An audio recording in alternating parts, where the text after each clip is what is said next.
गणेश्वर एक छिपा हुआ खजाना।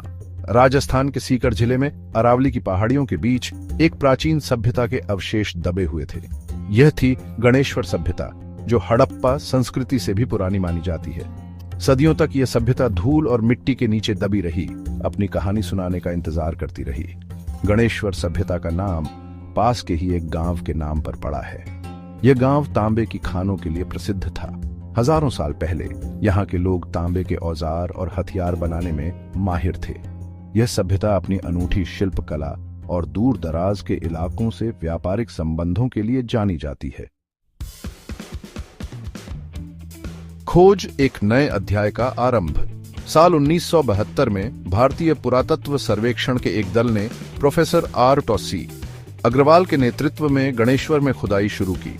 खुदाई के दौरान कई महत्वपूर्ण वस्तुएं मिली, जिनसे इस सभ्यता के बारे में महत्वपूर्ण जानकारी हासिल हुई। तांबे के औजार, मिट्टी के बर्तन, मनके और मूर्तियां, ये सब इस बात का प्रमाण थी कि यहाँ एक विकसित सभ्यता फल फूल रही थी। खुदाई के दौरान मिली एक और महत्वपूर्ण चीज थी तांबे के उपकरण बनाने की भट्टियां।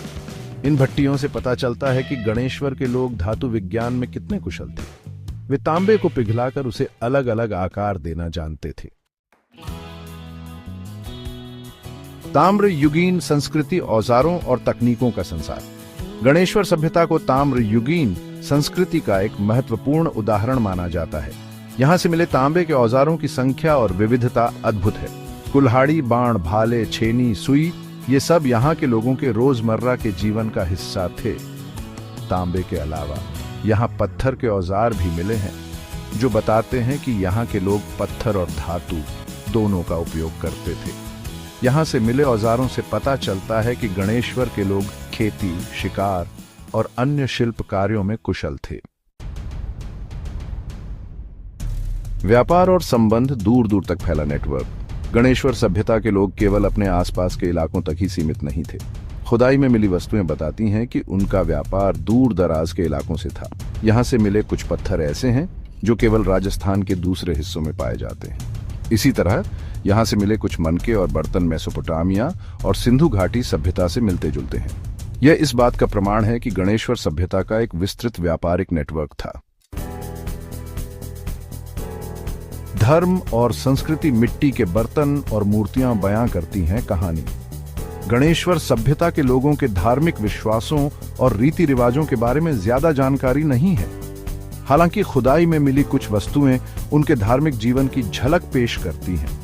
यहां से मिले मिट्टी के बर्तनों पर बने डिजाइन, जानवरों की आकृतियां और मूर्तियां बताती हैं कि यहाँ के लोग प्रकृति की पूजा करते थे। माना जाता है कि वे पशुओं को पवित्र मानते थे और उनकी पूजा करते थे।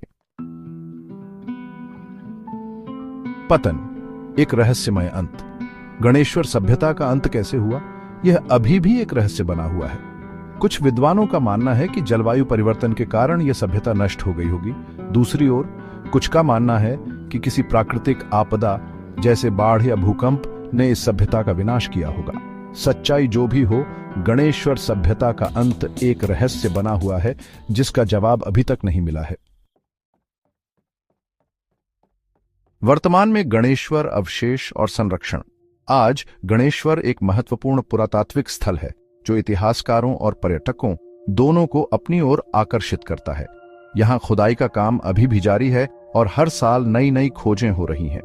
भारतीय पुरातत्व सर्वेक्षण इस स्थल के संरक्षण के लिए लगातार प्रयासरत है। यहाँ एक संग्रहालय भी बनाया गया है, जहाँ खुदाई के दौरान मिली वस्तुओं को प्रदर्शित किया गया है। गणेश्वर का योगदान, भारतीय सभ्यता की नींव। गणेश्वर सभ्यता का भारतीय इतिहास में एक महत्वपूर्ण स्थान है। यह सभ्यता हमें बताती है कि हड़प्पा सभ्यता से पहले भी भारत में विकसित सभ्यताएं मौजूद थीं। गणेश्वर सभ्यता ने धातु विज्ञान, शिल्पकला और व्यापार के क्षेत्र में महत्वपूर्ण योगदान दिया। इस सभ्यता ने बाद की भारतीय सभ्यताओं को प्रभावित किया और भारत के सांस्कृतिक विकास में महत्वपूर्ण भूमिका निभाई। निष्कर्ष, अतीत की झलक, भविष्य के लिए प्रेरणा।